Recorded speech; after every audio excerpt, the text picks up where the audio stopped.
Hi everyone, and welcome back to the Greenius.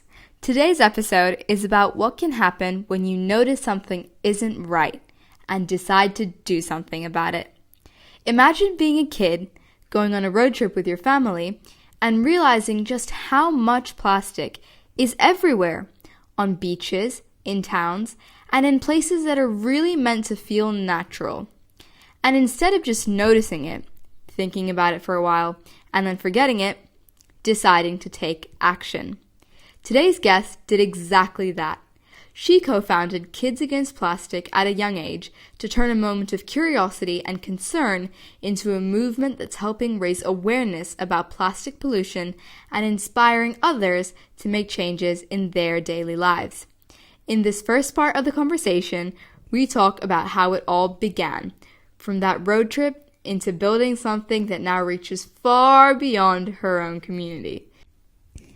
Joining me today on The Greenius is environmental activist Amy Meek. How's your day been going so far? Good, thank you. Yeah, I've just been working today, so this is quite a nice break to come and chat to you as separate to it. Oh, yeah, great. Thank you. So good to have you on. So should we get started straight away? Yeah, whenever you're ready. Okay, great. I'm gonna be very honest with you right now. I've been looking forward to this episode for weeks, and there is a very specific reason why. You started Kids Against Plastic when you were 12 years old. I'm 13. So the fact that we're sitting here, or well, wherever we are across the internet, having this conversation feels like the universe is kind of giving me a nudge. Amy, welcome to the Greeniest, and this may be my favorite episode ever, and we haven't even started it yet. Before we get into all of it, can you just give our listeners a quick snapshot of who you are and what Kids Against Plastic is? Because I know some of us may have heard of you, and some of us will be hearing your name for the very first time, and I think they'll be very blown away from the very first second. Yeah, absolutely. Well, thank you so much for having me. It's brilliant to be able to speak to you. And hello to all your listeners. My name is Amy, and I'm the co-founder of an environmental education charity called Kids Against Plastic, as you mentioned. And Kids Against Plastic started back in 2016 when I founded it with my younger sister Ella. And we essentially try to tackle current environmental issues, obviously plastic pollution as a main focus, through the lens of youth empowerment and youth upskilling. So trying to work with as many young people as possible to unlock their passions and their power to make a difference for the environment and really support them with their own action to make a difference. And we do that through a range of different schemes. We have our Plastic Clever Schools initiative for schools. We have our Kids Against Plastic Club, where we work closely with young people individually around the world. And then loads of other campaigns and initiatives that we run that young people can get involved with to make a difference. Thank you so much. That was great. And let's start all the way at the beginning, before 2016 and the road trip that changed it all, which we will touch on later. We're going to start with the Meek family and your love of nature. You grew up in Arnold, which is just outside Nottingham, I believe, and your parents are both teachers. And from what I've read, they were proper outdoorsy, hiking, nature, and family adventures from as young as you could remember. Could you paint me a picture of what childhood in the Meek household actually looked like? Because I feel like the family you grew up in really shaped everything. I think you're absolutely right there. And you've got a pretty good picture and kind of nailed it there, actually, really. Thank you. We are definitely an outdoorsy family. Growing up on the outside of Nottingham, Nottingham's a city sort of right in the middle of the UK. We're not very coastal, but we're really close to an amazing national park called the Peak District. So that was sort of less than an hour's drive from my house when I was growing up. And so I was really lucky that most weekends and most of the summer holidays that I had with my parents, because they were both teachers, we would head off into nature. We would get outside no matter what the weather was, which, you know, obviously being from the UK was often pretty rainy. We would get outside and we would explore the natural world. And that was a really big part of my childhood growing up. My parents really tried to encourage me and my sister to have this connection with the world around us and to be people who appreciated nature and enjoyed spending time outside. And it was obviously an amazing experience as young people, but also really helped to bring us together as a family to go off and spend our weekends together and do really cool things like that. Yeah, I love that your parents would take you to the national park almost before you could walk or truly understand how important it was. Do you have a favorite spot or some place that really felt like yours? Oh, that's an amazing question. I'm really bad at choosing favorites. I think that yeah, I there's so many amazing places that we get to visit. But I think that within the Peak District there are a couple of kind of key spots that we would come back to, places that we would come camping year on year and Hmm. places that we would take the same photo kind of years into the future and see them. So I think that there are definitely a few hiking spots that are big favorites for me that we kind of would return to and would sort of be that place to, look back on where we were 5 years, 10 years later and see how we changed. Oh, it's so gorgeous. Moving on to a little bit further in your life, onto the road trip that really started everything. It was kind of the catalyst to the explosion of impact that you've made now. And I think we really need to talk about it because I think it might be the most interesting origin stories I've ever come across. And trust me, we've heard quite a few of them. In 2014, your parents did something that I think most would absolutely never even dream of doing. They pulled you both out of school and took you on a road trip across the country, homeschooling you along the way. First of all, how? What does that conversation look like? Was it a long discussion or was it just something that, you were eating your cereal and they're like, right, guys, we're leaving? Yeah, I think to be honest, it was definitely a conversation they had with us. It was all kind of from the beginning. It was something that they said, if at any point you don't want to do this, just say and we will stop. Because Yeah, obviously that is a really big change to make and it's a of big step. course. And honestly, I think I've got to give huge credit to my parents with how brave they were to take that step because, they left their jobs, they sold our house, that we went on this road trip, and that's a massive step to Hmm. take. And Definitely. I'm really, really glad that they had the courage to do that because it's completely transformed my life. But I think it was one of those things where I was coming to the end of year six, so the end of primary school here in the UK. So I was about to make that transition into upper school, and we kind of obviously that was a big moment for me, and that was when our parents sort of went, okay, well, how about instead of that we try doing something different and Yeah. we'll see how it goes. We'll only do it for a year. It definitely wasn't a year. It ended up being longer than that, but Yeah. it was an amazing experience, and yeah, one that they were definitely trying to involve us in as much as possible Hmm. in making sure that this is something we wanted to do, but also shaping the trip through our Yeah. interests and where we wanted to go next. Hmm. Awesome. And during the homeschooling on the road trip, you and Ella started studying the UN Sustainability Development Goals. Now, I want to be honest, when I think everybody first hears about them, they sound very grown up and very dry. What do you think made them land differently for you and make a bit more of an impact on how you saw them? That's an amazing question. And I think that they definitely can come across like that. I think the other thing with the UN Sustainable Development Goals is that they're ones that are really overwhelming. Like Yeah. there are so many of them. They're such huge global issues to tackle. Like they're Hmm. not things that seem really connected to our daily lives a lot of the time.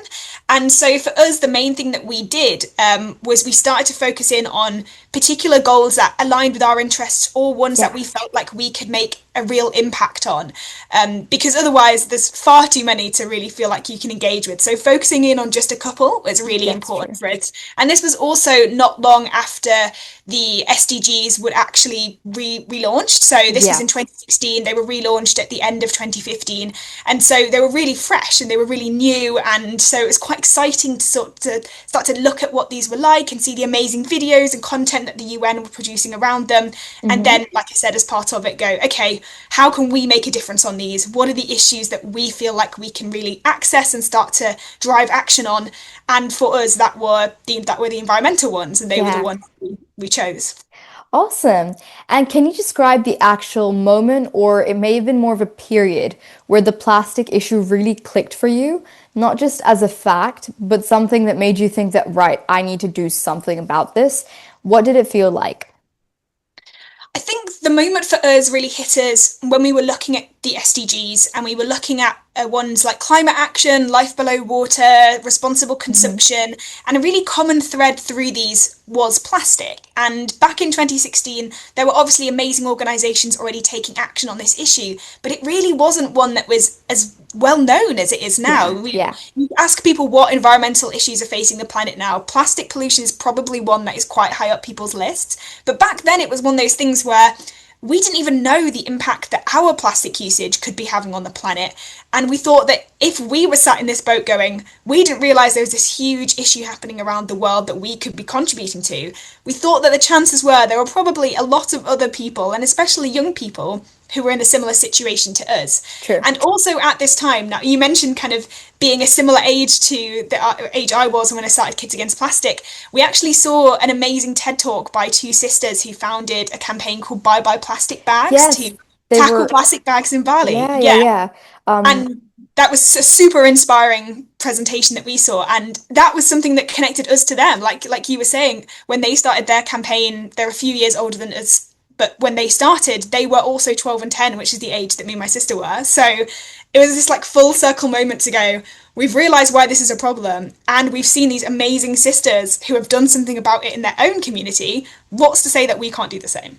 Of course, thank you. It's also a full circle moment for me now because I had the older sister Malati on the podcast a couple months ago, and I'm like, wow, guys, Oh it's like I have like the journey happening here. wow. Absolutely. Well, you touched on how Kids Against Plastic was born. So you and Ella are just sitting there, 12 and 10 years old, looking at the scale of the plastic crisis, and you start a campaign. And just to put that in context, that is something that most 12-year-olds are deciding, what do we watch on YouTube? You guys are making this massive global foundation. What was something that made you think, yes, we can actually do this? I think it was kind of, as I was saying, about seeing other young people feel like they could make a difference on this issue. That was super inspiring for us. I think that Yeah, was a real catalyst to go, we don't have to be grown up to make a difference on this. We can actually start right now. And I think the other thing that we were really kind of was really important to us when we first got started was this idea of not feeling like we have to tackle everything in one go. So yeah, we were really lucky to have our parents supporting us through this and going, okay, well, you can't tackle the entirety of plastic pollution in one whole issue. You can't change the world completely when you first get started. So, what is going to be the way that you feel like you can make a difference on this? What are you going to focus on? What's going to be your first action that you can take? And that was really important for us because otherwise it's super easy to get overwhelmed. And so, definitely. finding that first step was really important for us to go, okay, well, we can start to make a difference on this, but we can do it in a way that is accessible and is local to us and then grow from there. Yeah, thank you so much. And your target in the beginning was 100,000 pieces of trash, one for every sea animal that was killed by plastic that year, which is honestly shocking that it's that big of a scale just by plastic. That number is really devastating and also completely galvanizing. How did picking up the 100th piece of plastic feel versus picking up the 100,000th? I honestly, it's completely casting my mind back to 2016 to try and remember what that felt like. And I think that I probably had pretty similar feelings picking up that 100th piece to picking up the 100,000th piece, which was just a kind of real shock at this issue, but also Yeah. real empowerment to feel like I was making a difference by doing something. Because when you first get started, you've got all of that excitement of going, we've just reached the 100th piece. That's an amazing milestone to get started in.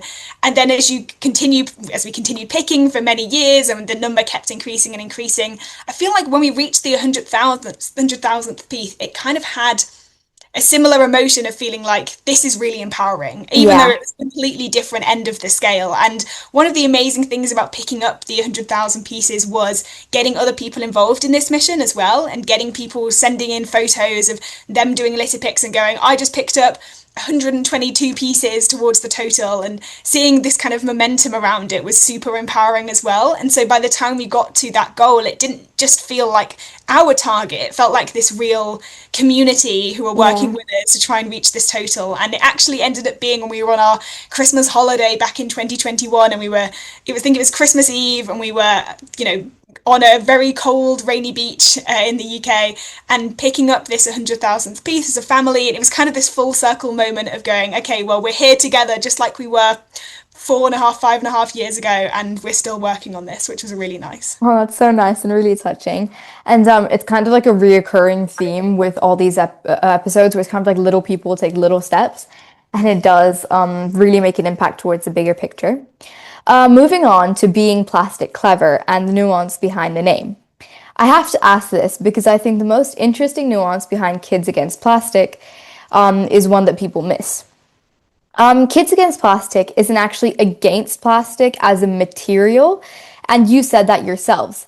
Plastic is a genuinely remarkable invention, and I think everybody's acknowledged that. The problem is single-use plastic, the stuff that's designed to be thrown away in minutes and then outlasts generations of us all. How do you explain that nuance to people when the name of your charity can give the complete wrong impression sometimes? I think that's a super important question, and I'm really glad that you've mentioned that actually, because I think that sometimes when people hear Kids Against Plastic, it does give the wrong idea. It does seem like we're sort of on this mission to remove all plastic from the planet, which obviously isn't our intention and Yeah. probably isn't really an achievable goal, because obviously plastic does have its amazing uses, and it was invented as this material to try and solve other environmental issues happening around the planet and improve our lives. And it's just unfortunate, really, that it spiraled into the issue that it is today. But obviously, a lot of people rely on plastic just for their daily lives for essential reasons. We rely on it in things like hospitals. And, we're not going to try and take away life saving uses of plastic. Yeah. Absolutely not. And the real mission behind Kids Against Plastic is more of the kids side of it than the plastic. And we've tried to be really clear with what we're saying, with going, obviously it's a catchier name to be Kids Against Plastic than Kids Against Unnecessary Single-Use Plastic or whatever. Yeah. But it's really ultimately that kids element that's the important part of what we do. And the Plastic Clever scheme in particular is trying to reflect that overuse of single-use plastic being what we target. And we specifically chose Plastic Clever because the term plastic free can be a little bit overwhelming when you Yeah. first hear it. When you look at all the plastic in your life, or the plastic in your school or your workplace, and you go, okay, I need to cut all uses of this completely in one go, that does feel like a bit of an impossible task. And you mentioned this idea of people taking small steps. That's Yeah. absolutely the most important part of tackling this issue. And the idea of Plastic Clever was to try and show people the small ways that they can make a difference on this issue without it feeling something overwhelming. So that's why we've said focus on the main 4 plastic items that you use in your life and start there. And that isn't just something for individuals, that's something that can be applied to schools or to local authorities or to businesses or to cafes. It's Yeah. really an approach that fits anywhere where there's a use of plastic. You can be a bit more plastic clever.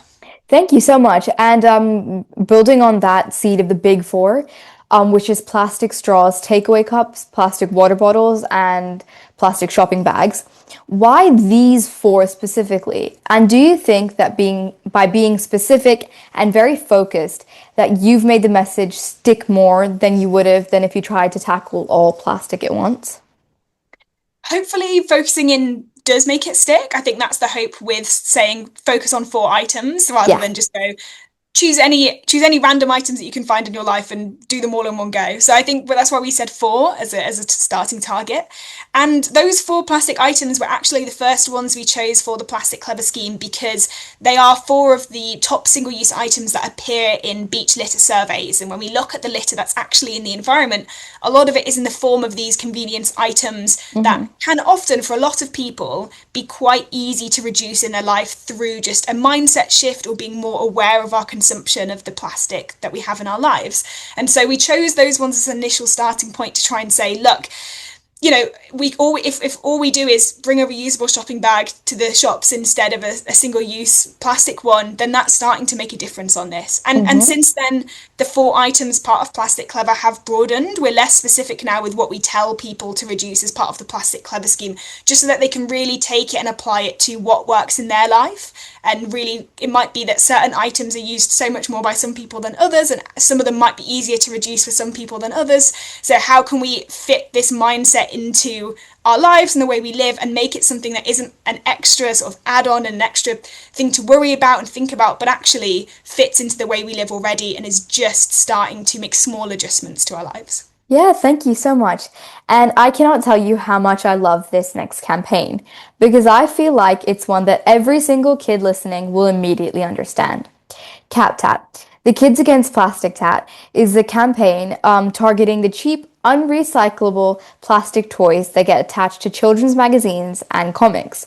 And it's being led by a 10-year-old member of the Cap Club called Neville. Can you tell us about the Cap Tat and about Sky? Because I want our listeners to know that this isn't just Amy and Ella. They are leading it, but it's not them everywhere. And that you've handed the campaign to a 10-year-old. Absolutely, which can sound kind of crazy when you say it kind of like, oh, we're letting someone who's 10 years old take on this massive kind of impact and issue and lead it. But actually, I think that's one of the amazing things about Kids Against Plastic is that it's not us. And we often doubt young people who, just because they're young, and go, okay, well, they're only 8 years old, 10 years old, 12 years old, when actually age, as you prove, age isn't a barrier to taking action or for exploring something you believe in, and actually it can be your superpower. And Sky isn't 10 anymore. She's definitely a bit older than that. But when she first started her mission against the plastic toys on magazines, she was only 10 years old, and she already kind of started making a difference on this issue before we started supporting her with it through the CapTat campaign. It was something that was really close to her heart as someone who loved getting magazine subscriptions and reading magazines and being really disheartened by the plastic that would come with some of her favourite comics. Of course. And so that was her kind of starting point with this issue. And we supported Sky with it through the CapSat campaign to try and get the UK supermarkets to take more responsibility for the plastic they were essentially selling their customers through these kids magazines, and try and drive some change in the publishing industry through that campaign. So it ran for a couple of years. Sky was an amazing leader of it with her petition and getting Waitrose, a UK supermarket, involved. And then we were helping schools around the UK get involved in writing letters to the UK supermarkets, which we would then post to the headquarters of these supermarkets, to their CEOs, going, here are some letters from young people who are concerned about this issue. You need to do something to take responsibility for it. And it ended with us having a couple of meetings with different supermarkets and leaders in the UK. And actually what's happened since the campaign now is we have a new sustainability roundtable that's been set up with members of the publishing industry in the UK, where we are members of that panel. So myself, my sister, and a couple of other members of the Kids Against Plastic team sit on that roundtable, and we discuss with them the progress they're making to reduce plastic on magazines, but also continue to be that voice that goes, okay, but what more can you do? How can you continue to push the limits of what you kind of think you can do around this issue, and actually be quite ambitious in the action that you take? So it's been a really nice success story, really, through Kids Against Plastic, to see that happen, and to see a young person lead that and really make such a difference on this issue is so empowering. Thank you so much. Amy, thank you so much for sharing how your journey began. What I really loved about this part of the conversation is how it shows that change doesn't always start with big, super laid out plans. Sometimes it starts with noticing something really small and caring enough to act on it. Your story is such a powerful reminder that age doesn't decide when you can make a difference. In next episode, we'll talk more about how that idea grew into something bigger, the impact it's had, and what young people can do right now to help shape a better and more inclusive future. Thank you to everyone listening, and I'll see you in part 2 of this conversation on the Greenius. Dun dun dun!